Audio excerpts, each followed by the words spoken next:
Now this is available in free as well as in paid versions of Canva. This is not behind the Canva subscription. So you can do it anytime, anywhere. Hello everyone, we are looking at how to curve a font or how to curve a single heading in Canva.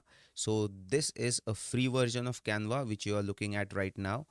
In this we have a simple logo with a text and a subtext or subheading. So let's see how it is done. So I have selected this, and mind well, the curvature, I mean the how much the text will be curved depends on the font which you are using. So this is a handwriting font, so let's change it to something much more digestible like this one, so it will help us demonstrate properly.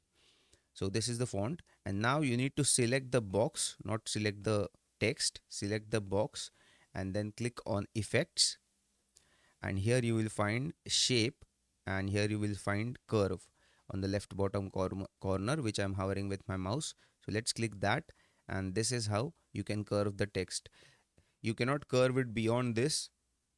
Now you see this is how it's getting curved, so it applies 100%, and this is how, this is the ultimate result you get. So thank you for watching.